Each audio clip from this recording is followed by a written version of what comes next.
I love this Lucky Llama music. Yo, what's going on, Brody? Shit, appreciate you stopping by. Yes, sir. Appreciate you inviting me, man. You feel me? For another Lucky Llama interview. Who am I here with today? YoniMadeIt, man. YoniMadeIt. Hell yeah. Shit.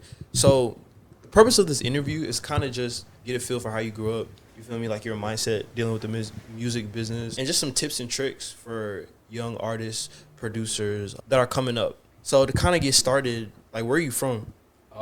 So I was born in Jersey, but I grew up here in Charlotte. I've been here since like early 2000s, and I stayed here. Hell yeah. So that's what's up. So you kind of grew up in Charlotte. What was your environment like as a kid? Sheesh, it was different, honestly. Like, I feel like being a kid from like parents that ain't grow up here in America, like it kind of make you like live a little different growing up than like some of your peers. But I feel it. yeah, in the end, I feel like, you know, most of the shit was the same. I feel it. So was music encouraged or not really? Like, my family like music, they love it, but when they heard me talking about like really actively trying to do that shit, like, you know, take it seriously, they were like, you know, they were like, it's just like, nah, bro, that shit ain't gonna work. Nah, I feel it, bro. I can definitely relate. My upbringing was kind of similar. You feel me? Immigrant household. It's like music isn't really. It's not really like, what's the word? It's not really not even supported, but I guess touted.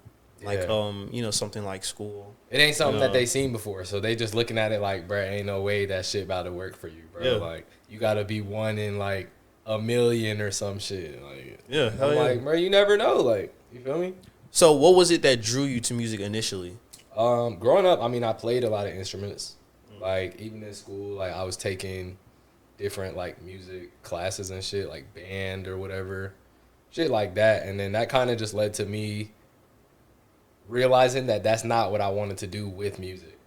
Like, I loved all the shit that I was learning, and I'm really grateful that I learned, like just basic music theory and shit at an earlier age. Oh, that's tough. Yeah. But I knew, I was like, bruh, I'm not trying to be up here on the stage with like a bunch of these niggas playing the instrument, playing the same shit that like probably 6 or 7 other motherfuckers with the same instrument are playing. Like, Yeah. I'm trying to do some way crazier. Like, and no disrespect to those that's doing that either. Like, you doing your thing, you know, like if that's what you want to do. I just knew for me, like, I wanted to take it more so to a sense that I could relate with more. Yeah, no, I feel it. Yeah. I definitely feel that. So what gave you the confidence to pursue music in the first place? You feel me? Because a lot of times, like, most people, even without like any family pressure, they just feel like, oh, it's something that's out of their reach, something that they can't really do for real. For you personally, like, what was the moment where you felt like, damn, like, I can actually do this. I can go up with this. I feel like it was a couple moments that kind of led to this, like, the initial belief. So at first, when I was still in high school playing in the band, like, I seen some kid in there one day making beats. And I don't know if he was on FL Studio. I don't remember. But if he was, like, that would be so crazy. That'd be crazy. Because, like, Yeah. what the fuck? And how old But- were you at this time? But I was, like, 14. Okay. So I was like, yo, okay. Like, and I didn't even know that's what he was doing, but I heard somebody else like, oh, yeah, he back there making beats. And I was like, making beats? What I the feel it. fuck is that about? Like, Yeah. yo. And then flash forward to like my senior year of high school, I graduate, and then so one of my friends, he got a little brother by the name of Bryce. You might know him now as Bryce Unknown. Bryson, that sounds familiar as fuck. Right? If you know Sofago. Yeah. Okay. Yeah. Okay. he produced Oh, with, like, okay. That's him, tough. Ken Carson, Tekka, like all them niggas. But yeah, bro. So he also, like, I seen him making beats like dumb early, bro. This nigga was like a teenager, like 14, 15, and I'm like, yo. And mind you, I just graduated high school. I'm like, yo, Yeah. wait, I'm trying to do that. Like, what you on, right? So then Yeah. I started getting more, more like invested kind of in like his process, and I'm like, yo, I want to low key start doing that like myself. Yeah. And I literally just hit him up one day. I was like, yo, like you care if I like cook up with you a little bit? And I think at that time had been making beats for like a year or some change, maybe a little longer, but like He was like, yeah, absolutely. Like, you know, why not? Exactly. Why the fuck not? Like, Yeah. literally, like, I can't. That's how it be, bro. Like, you learn from your friends. Like, You know what I'm saying? I think it's one of the best things ever. Like, Yeah, like we I'm both. Like, hell yeah, you could come make beats with me. You feel me, bro? Like, and it was sick because that was probably the first person I asked that to at the time. So like, me, I'm over here like, ain't no way this nigga about to let me like or even making beats. But we was both young as shit. You know, we didn't really like, we hadn't established any connections at that point. Like, we were just trying to figure out like how to get better. Facts. So from there, bro, it was up. Like, I was cooking up at that nigga's crib. Hella days, bro. Like, hella days out the week. I damn near every day, like, if I could. But Yeah. and this was like right when I started college too. But I was at CP first. So like when I was there, I was just taking classes and going home. And since What year is this? 2017, I think. Okay. So like end of 2017 going into 18. It's like, what was the sound at that time? Bro. Trying to think what the fuck dropped. I want to say like the Baby and Stunning for Vegas. They hadn't even like popped yet. 2019? Nah. 17 going into 18. Like Okay, they was still like the Baby I think just dropped Blank. The Blank project. Or like Blank. Yeah. And so he was buzzing, but he wasn't the Baby yet. Up as fuck. You feel me, bro? So I'm trying to think. From Charlotte, I couldn't tell you who was like it for real at that time. I'm trying to think of like what even dropped back then, because I know it was like hella Travis, hella Thug. Yeah, I want to say it was like trap. It was more like trap was really jumping. Super, bro. That was like peak SoundCloud era, like almost. Yeah. You feel me? Because we had like Uzi, we had X. You feel me? Like hella people dropping, bro. And Juice WRLD, not to mention, bro. Facts. Juice WRLD had that shit in the chokehold. No, that was the sound. It was like the Nick Mira sad type. boy, yes, bro. That was going into that shit, bro. It was going into that, but it wasn't there yet though. Yeah. It wasn't labeled like sad rap yet. It was just melodic shit. It was just melodic rap. I remember that. Me? Yeah. And that's when the divide happened, bro. Some of these niggas just started like, I'm gonna go like the synth route and just start going crazy like on some underground sounds type shit. And then the other motherfuckers was like, I'm gonna make like more sad type of like emotional music, more so leaning to like guitars, stuff like that. At least that's what I peeped, like how like it moved, at least from who I listened to at the time.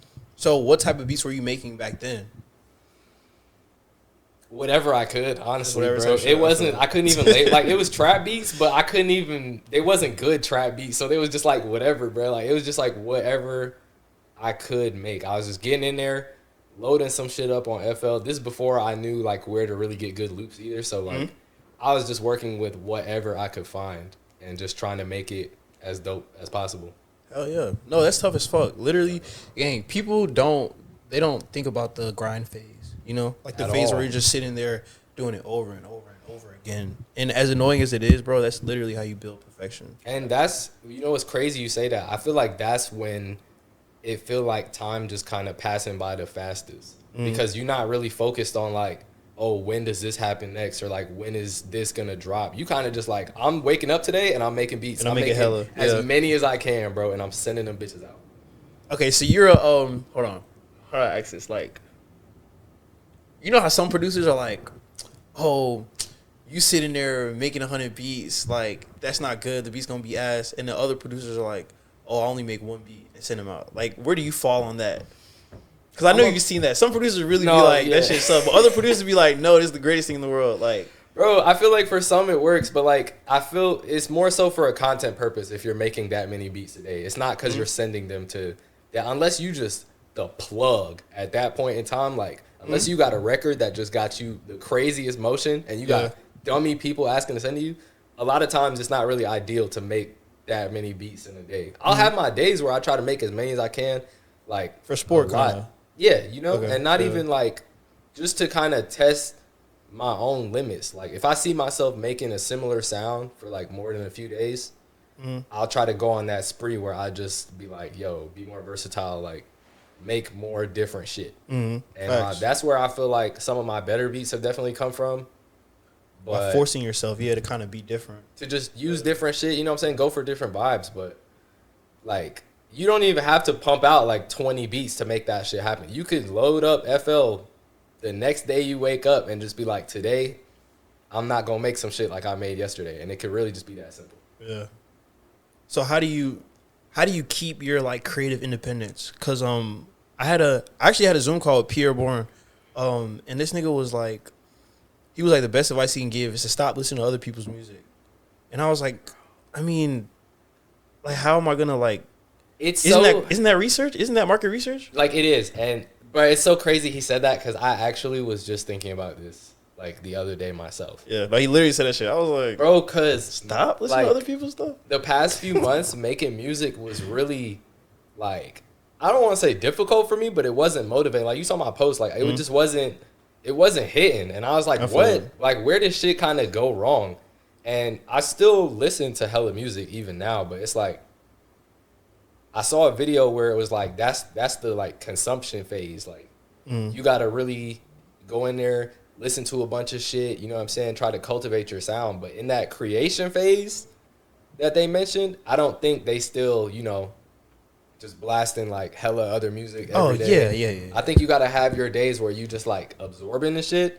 And then you got to have your days where you just making the shit. And like, they kind of, some days they could probably, you know, go hand in hand, but most days, like, if you just listening to hella different shit, you gonna load up FL and be like, well, damn, which one of those vibes am I really trying to go for right now? Yeah. And I feel like that's not really the right approach, because we wasn't doing that when we started, you know? Like, when niggas started, it was just like, I'm making beats. It ain't even about the vibe, right? Like let's see where this goes. Let's see how it ends. How it ends up sounding. It was fun. It's like playful. You feel me? It's like you kind of playing around, kind of like exactly put sounds together. Cause you already know, like, I was a producer for like a year and a half, literally. Like, I tried that shit. I was posting beats on YouTube, everything. Niggas was taking my beats. Bro, I'm gonna be honest, like, bro, that's why I really ain't been on YouTube like that. Cause I'm like, bro, everyone's telling me how marketable it is, and I'm just like hearing how people's beats get stole. I'm like, no, they will take it. Like, you know, they'll just take it. And that's why I can't, bro. Like, at least with some shit like BeatStars, and I ain't even been posting on there, but at least with them, like, they can't just steal your shit. Like, you could free download it, but you gonna hear my tag every 5-10 seconds. Like, use that shit if you want. But you know, there's like just not a lot of security with YouTube, bro. You can YouTube the MP3 anything, bro. Like, and this shit ain't safe. It's not at all. So, how do you feel like producers now should go about getting their beats to artists? Like, is email still the best way, or is that outdated?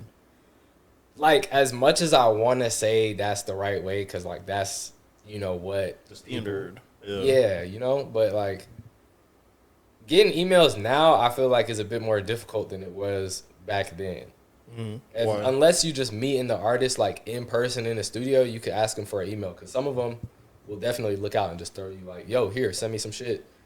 But most times, bro, like, you're not really getting that. So what you could do is, like, really just try to go out. This is what I've been trying to do, at least. Like, I've been trying to go to the studio and just see who's there and just lock in person. Because I feel like when I started, or like events and stuff too.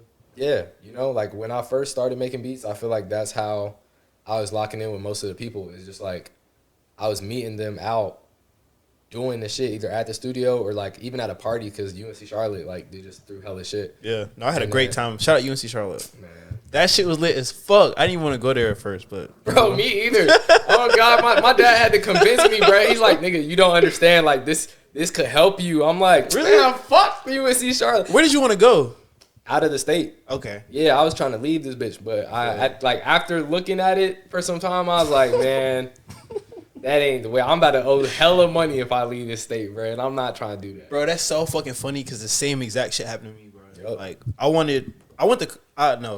I picked my colleges for dumbass reasons. I was like, oh, you know, they're D1 as fuck. Like, you know, and like, bro, I mean, that's not even a bad reason if you ask me, because like, if you're going to college, bro, yeah, I'm gonna want to go to some of these events, and if they're ass, like, I'm going to another school's event. I'm not kicking it here, bro. Yeah. What I look like, man. Like, UNC Charlotte, I'm not gonna lie, even though we was ass at them football games, like, at least folks was doing shit. At least folks was outside, bro. No, I had a great time, bro. You know, like, literally. Like I said, I wanted to go to U of F. I was telling people, like, Florida? Yeah. It's so crazy. We would have been, yo, that's crazy. You got accepted there? Yes. Bro, we both, They bro. sent me the letter and everything, with the big ass letter with the magnet and shit. Bro, that's wild, bro. And then I seen how much it cost to go there. I was like. Then a few days later, the financial aid check. Yeah. Not check. The financial aid bill came. Yep. I was like, Niggas talking about $60K a year. Yeah, bro. I was like, a year? Got me fucked up, bro. I was like, damn, I'm paying $4K a year at Charlotte. Yeah, like it wasn't. You feel I was me? like, bro, if I go there, like, I'll be broke. Yeah, completely, bro. And that was just tuition. Like, bro, what? Yeah, nah, bro. Tripping, bro. Nah, that shit is funny as fuck. So do you feel like going to college help you like in your business now? Like just dealing with contracts, all that. Like how do you feel like going to school helped you? I'm gonna be completely honest. If I were to study like business, maybe not even necessarily music business, but even business in general at UNC Charlotte, I probably would have said yes. Mm-hmm. But considering I was like a computer science major, like not really, bro. Yeah, it didn't really like, help. Yeah, being there, I feel like is where I got one of my like craziest friendships / connections in this music shit. Mm-hmm. At that given time, and we still like homies to this day. But yeah, I met one of my dogs there named Nick. He go by like Nick Nash Music, but he an artist now too. So like he was a producer back then, and that's how we linked up. We was just making beats. He had an artist that also went to Charlotte that I met at a party. You feel me? And then we both were Ethiopian, so we were already like just talking off of that. And then he was like, "Yeah, bro, you need to meet my producer. This, and that." I didn't meet him till like a few months later, but after we met, bro, we dead made beats every day for the rest of that semester. Like it was a wrap. Yeah, bro, it was over with. And then, I love that. I love having friends that do the same shit. You feel me? Like that we could work together. It's like we link up. We're not just, like playing a video game or some shit. Like yeah, bro, we're actually doing something. And he was on the same vibe as me too, where it was like we both really wasn't outside that year. Like I was, but he really wasn't at all, bro. Like he just stayed in that dorm, like cooking up every day. And I'm like, damn, like maybe I need to lock in like this nigga, bro. Yeah. That's how it ended up happening. I feel it. For real. I love, bro. I'm telling you, like, I just love being surrounded by people that actively want to do something. You feel me? Yeah. Because, like, you already know, especially as an immigrant, like, child, like, bro, like, just being here is, like, lucky as fuck. You feel me? Bro. Like, I feel like people don't think of it like that, bro. Like, my cousin and I, we talk about that every day, bro. Like, dead ass. Like, we just be seeing some of the shit people complain about, and I'm like, bro, like, they don't even fucking know, bro. Like, we just happy to be here on some shit, bro. Literally. And I feel like that's where the work ethic comes from. That's where the relentlessness comes from. You feel me? Absolutely. Like, I know I'm not just finna sit here in this, like, developed ass country and not make something shake. You get me? Like I'm saying, bro. Yeah, I don't know how people do it. All right. If you were starting from zero today, you had nothing. 0 play streams, 0 beats, all that. What would you focus on first?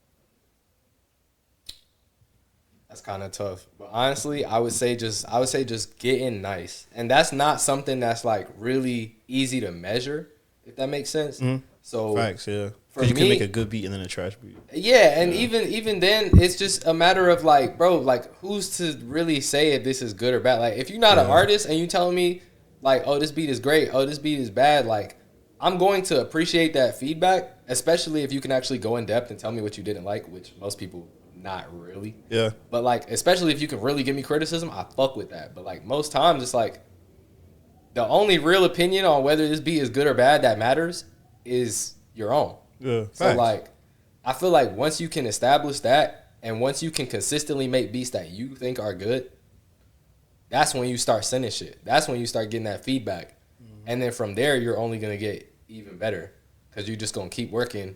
You're going to take what some of these people said, especially if it's people that you're trying to connect with for real. Yeah. You're going to take that shit into account, and then you're going to lock in even harder. Hell yeah. What do you think is one thing that artists misunderstand about producers? I got to think of like the biggest one here. I'm not going to lie. Yeah, you good, bro. I say we edit this shit and everything, so you good. Yeah. Biggest thing that artists get fucked up about producers. I'll really say it's that like sometimes they think these niggas is like robots, bro. Like on God, bro, it's sometimes they'll be like, yo, I need only the best of the best of the best. Like, you ever seen a dude hitting up the plug? He like, bro, I need that crazy shit. You know what I'm saying? I'm like, bro, they will hit you like that, bro. Yeah. And just be like, I need you to like flood me though, bro. And then won't say shit back for months. Yeah, nah. Fuck and then we'll get mad when another nigga use the beat. Yeah, nah. Bro, that'd be killing me because it'd be like, damn, why you ain't send me this? Like, huh? No, I'm a full proponent of reselling beats until that exclusive is gone. You feel me? Like, fuck what they're talking about. Like, that's where I think YouTube is dope because that's like, especially if a beat start going viral on YouTube, bro, that shit getting resold like crazy, bro. Yeah. And some people will hit you up for the exclusives, but I seen people talk about this in interviews where they was like, I fucked up selling the exclusive because there was like 100 more niggas that wanted to buy it. Yeah, after it goes viral. Yeah. Bro. And I was gonna say too, now that I actually think about it, YouTube's been doing a good job of like content protection. Like, if you upload something and it's original, they're doing a much better job of finding where that beat or whatever is used online. Yeah, it's because they got that content ID. Yeah, bro, that shit clutch. But just recently, they like upgraded it. I remember I was looking at that shit. I was like, damn, like, this is kind of tough as fuck. Like, literally, like, now it's like, okay, if somebody uses shit, I can see it. Like, no cap. Like, that's tough. I'm not gonna lie. Hell yeah. So, let me see. How do you define success, and do you feel like you're successful? Damn. I feel like I'm not as successful as I want to be. I feel like I can look back and definitely say I'm not there anymore, but I'm also can look forward and say I'm still not there. If that makes sense. I'm still, I'm still in the middle of the shit. But how I would define success is really just like how, in just like the most base format I could, just like how satisfied you are with your own life. Like, truly, honestly, with yourself. If you can look back and list a bunch of shit that you proud that you did, I feel like you're successful. Me personally, being rich is in that list. Yeah, same. But I'm gonna be so honest, bro. Like, if somebody tell me they successful, they tell me everything that like they feel is what made them successful. I don't give a fuck if they don't have a dollar left to their name. It's like, nigga, you did everything you wanted to do. Yeah. You feel me? Facts. I feel like it's just a matter of going and doing shit, bro. We're just going and doing it. Facts. Yeah. Hell yeah. Because a lot of, like, you see how many people just be like scared to go do that shit. I can't even be talking because I'm damn near was one of them for like a minute. Like, I feel it. Me too, gang. But it's something you have to work on. Like, it just doesn't happen out of nowhere, and people aren't born with it. You feel me? Like, you have to work on the skill. Exactly. And I'm glad you said that because I was gonna ask you. So the ability, like, you have to have the mindset before the ability. You feel me? Like, you have to have the mindset, like we were talking about earlier, of like, I can do this. What's your advice to people who are just now starting, who, like I said, they don't know anybody, they're not as confident, maybe they're trying hard and it's still not going to how they think it should be going right now? What's your advice to them? I guess my biggest advice would be like, bro, don't go chasing anything too hard, because then you just gonna kind of start looking like a little desperate, like you don't have options left. Just always remember, bro, there are so many options with almost everything you do in life. Facts. So just like always realize, like, if something ain't hitting here right now, that does not mean that door is shut forever. Facts. And you shouldn't spend another year trying to open this door when you looking at 100 other doors that could probably be unlocked. Oh yeah, just not narrowing your options. You know what I mean? And you never know, bro. Like, you spin over to somebody else that's fucking with you, do some crazy shit with them, and now these niggas that you was trying to get at is gonna hit you up. Now they want to fuck with you, yeah. Bro, it's shit. It'd be so crazy, bro. Like, it'd be so crazy, yo. Nah, I'm already knowing. I agree with that too, bro. I think once you start doing your own thing and people start seeing that makes them more inclined to either want to help or just support. I'm saying, you know, like, if you do give a fuck about that. But hell yeah, bro. I'm trying to think. Is there anything that you wanted to cover that we haven't covered so far? I think we should be good. I think I'm chilling. Early musical influences. I was gonna say, like, what do you have coming up next? Like, what's next on your schedule? What do you got? And for the new year too, you feel me? It's about to be a new year and shit. Like, you know, 2026. So right now, at least in the near future, I'm trying to start running studio sessions again. because I really was getting into my engineering bag for the past like 2 years. I've gotten pretty decent at it. It's an artist right now by the name of Gico. Y'all check him out. GIC0E on all platforms.